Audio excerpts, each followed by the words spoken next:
Hello and welcome to Tabletop24. I'm Alan. I'm John. And I'm Bryan. And welcome to another episode of We'll Play Again, where we take a look at games we have played and with the focus of how soon we're going to get them back to the table. With ever-increasing collections, times can be precious, so we're going to ask the question, would we play again? Today we have Tsuro from Calliope Games. Tsuro, as you may tell, is in a bit of a battered condition in my collection. Well played, well loved. Yeah, it's probably one of my most played games outside of like LCGs and sort of standard card games. So yeah, it's lovely. Bryan, takes away with what we're doing. So, in essence, it's a very simple game. The theme is your dragons floating on the wind. And to do that, you have a token here, which is a lovely component quality. Is lovely. These are resin tokens. They're different colours. They've got a dragon stamped on them. You probably can't quite see here. And you have a hand size of 3 different cards, and they've got different patterns on them. And very simply, you just place a card on the board, and you take your dragon and you move it along. If the adjacent player has also follow their line as well, so you move any card that's associated with it. There's some ways to win. Essentially, if you place a card such that you follow the path and it takes you off the board, you're out of the game. And similarly, if you play a card that moves it so that you bump into another player, you're both out of the game. And that's kind of it, really. It's the last person standing. When you finish a card, you draw another card to replenish your hand. And then if you're out of the game, there's cards left over. You just place them to the next side, and then the next person picks up from that pile. It plays up to, 8, is it? Yeah, so the base source. And so the components, these cards are lovely. They're sort of quite hard cardboard. They're sort of shiny. They've been used quite a lot, but they've still got showing too much sign of damage. They've been through the wars. They've been through the wars. Unsleeved. The board itself is quite small and compact. There's a little picture on the back, which you can cover up with all your cards as you're placing them on. And so these tokens are quite nice. The base game has very earthy tones, so they're supposed to represent rocks, I think. But Alan's picked up some different colours from the expansion, and they're much more brighter, but they're very similar. Yeah, much of a muchness for the extra colours, but they're available in the Kickstarter for Phoenix Rising, so I picked them up during that, just a bit of variety. Yeah. So a very simple game, easy to pick up, easy to play, difficult to win, I think. To say that I'm going to describe the play in this as thin. You're turning over a card to move your token along, and the multiple player counts is where this really sings rather than 3. You choose which side of the board you want to start at one of the points. Right now, I'm over here. I'm just going to bimble around this side of the board and stay away from them and potentially win the game while they fight it out themselves. Yeah. It's the more players, the more full the board becomes, and more tense it becomes, and it is definitely the better game for multiple players. But it is pick a tile, rotate it, put it down, move your bits. Yeah, there's not much else to it for that.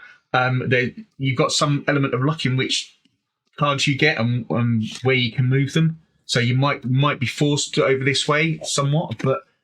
Yeah, for me, it's a game that will come off the shelf, play a couple of times, and then go back on the shelf. It's thin.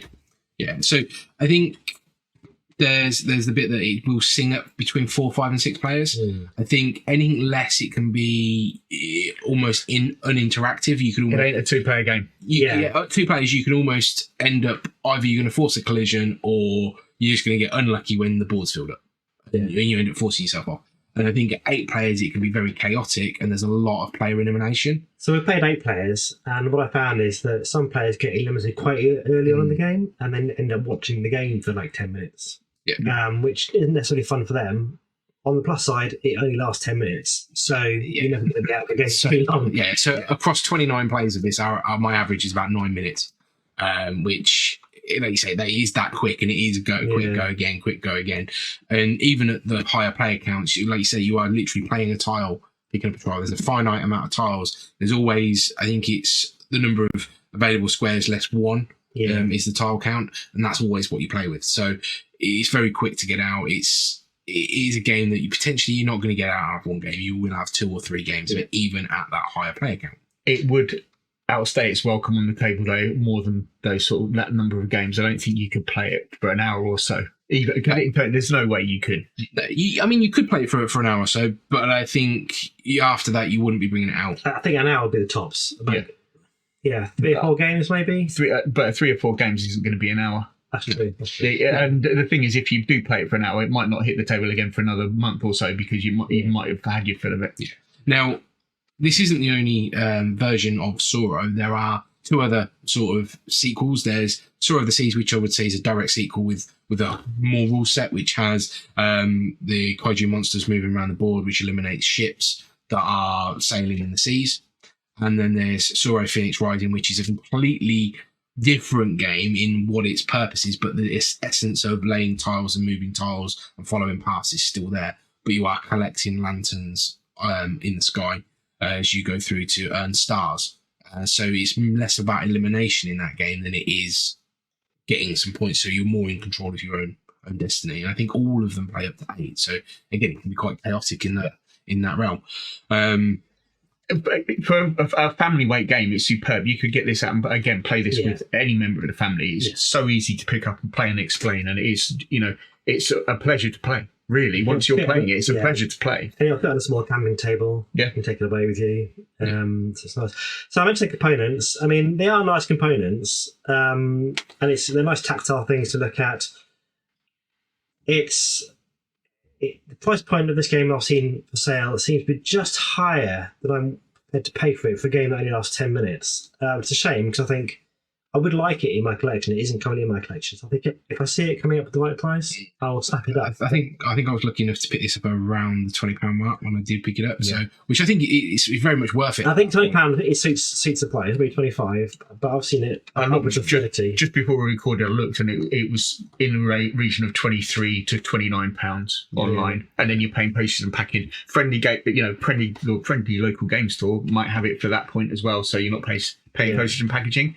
But I think it would need to be a bargain price for me to pick it up, really. So being the stats nerd that I am, I do track all my plays, and I do actually compare them to the cost of the game and see how much my cost per play is. Now, very much I do the justification hobby to the family, as I think many of us do, in the sense of, right, okay, this is how much I've spent on a game, but this is how much I've got out of it. Then compare that to if I went to the cinema, if I went down the pub for a drink, other hobbies of similar kind. Drinking's not a hobby. Well, so this very much at that price point, I get what Brian's saying in the sense of paying out for something that is only a short game. With 29 plays, let's round that up to 30, and I spent £30 on it. Pound play. And that's £1 play. And that's £1 play for 4 to 6 plays. Whereas, and I'm going to point this one out, I've got Batman Gotham City Chronicles that sits up there that I kickstarted all in, and I've played it twice. There's those swings and roundabouts with the price, but. So it's a different experience, though, isn't it? Paying, this might be £1 a play, but this is so quick to turn around, and it's a lovely entry to the hobby. Whereas the Batman Chronicles is a different experience altogether from this. So you might say, well, that's £2 a play is where it's breaking even, or a bit more. It depends what you get out of it, I suppose. Very much so. So elephant in the room. Then there's obviously a Kickstarter out right now. Yeah, I don't know if it's finished just yet. I think it might have finished now. Okay. Yeah. Should have checked that. Yeah. But for the Deluxe Edition. The Deluxe Edition. Tell us about the Deluxe Edition, Alan. So, I mean, I looked at this and I got very starry-eyed with it, but even I couldn't quite justify it. Now, I very much see Tsuro as a family living room game. I see it, again, you put it on the shelf in the living room, or it's something that you'll take away when you go into families.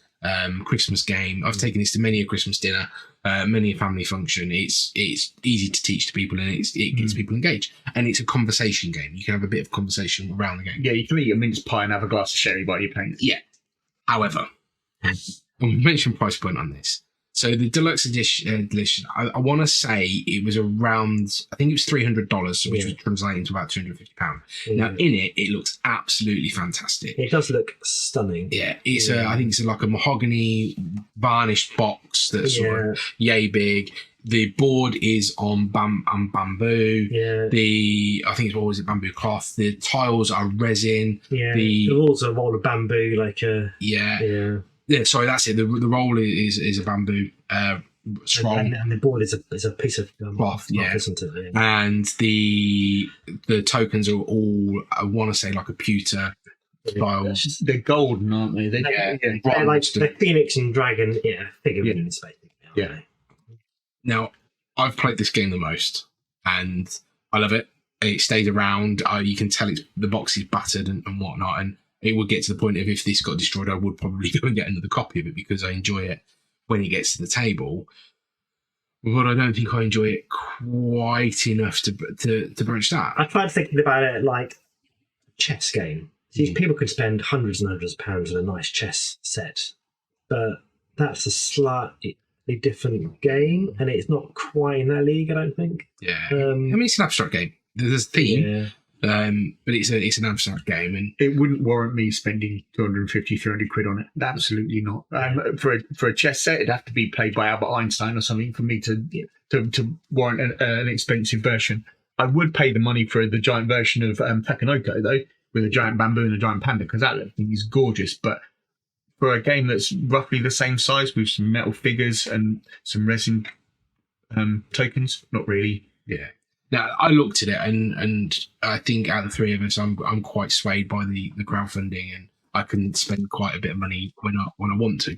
If you follow along with a lot of the unboxings on the channel, there are quite a few deluxe editions that come through that. There are quite a few all-in pledges, and there will be more of those coming. But even for me, I don't think I could justify it. Yeah. So I backed the recent reissue of Ra on the that was being crowdfunded, and I didn't go all in on it because I didn't think it was worth the metal tokens and the additional wooden bits in it at all.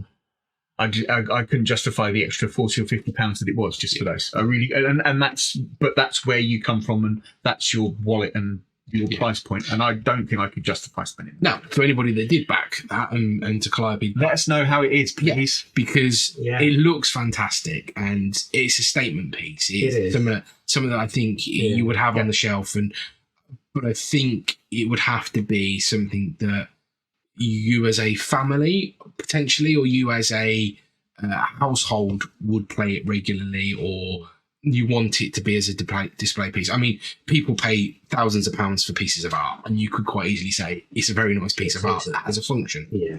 It's all personal preference at the end of the day, and it's whether or not that's going to appreciate in value, which is as a one-off thing. I don't know how many copies were pressed of the deluxe version of this, but that could push that price up, and people could already be making money on their investment already. The game had, you said about it being a thin game. I think if the game had a slightly more depth to it, it might change that. Now, if Tsuro of the Seas was Deluxe Edition, which is a slightly more advanced game, we might we'll play again that in at some point in the future, or potentially Phoenix Rising, then maybe I'd be swayed. But I think they've done very well with picking the base game, because it is so abstract, it is so nice, and I think anybody that backed that, I think they're going to get what they paid for it, and I think it's going to be fantastic.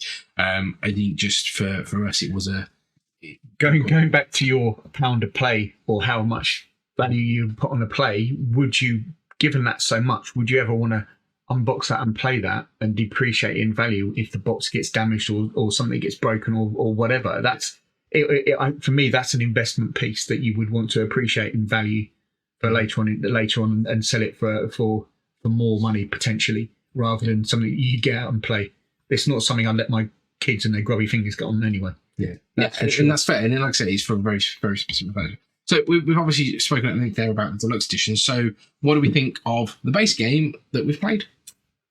I'd play it again, but I'd not hesitate. It's not something I pull off the shelf to play. If it came out and we were in a group of 8 people at a games night, which we have had before we split into 2 4s or whatever and play, just a bit of a party game to go into something else, yes, I'd play it. but it's not one at lower numbers that I'd take off the shelf and play. I don't think so. It not hesitate, but I would play it again, but soon-ish. I would play it again. I like it, but there's other games that I like to play more. But if there was a spare half an hour, or maybe less than 15 minutes or something, and wait for somebody to turn up, we hadn't played anything else, then I'd be happy to play this for a few rounds. Yeah. And so for me, it's we'll play again soon. And with that, it's the fact that this comes out organically for me now. I take it to family functions, as I mentioned. It will come out at Christmas time. It will be, would you fancy a quick game of this? It's something that me and the wife get out quite regularly because it's easy to play. It's easy to pick up. There is a little bit of tactics and strategy in it, but it's not a brain burn. It's not. You're not going to be staring at the board hours before you make your move.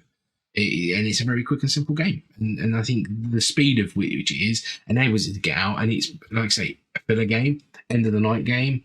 It could quite easily be something that I'll put an hour and a half game in the bag, knowing that it won't take us sort of the 2 hours we've allotted to play. So I'll stick something like this in the bag to just finish the night off, really. And so for me, we'll play again soon. All right then. So thank you for watching along with this episode of We'll Play Again. If you haven't done so already, check out other videos on the channel, give us a like and subscribe, and we'll catch you next time. Take care. Bye. Bye.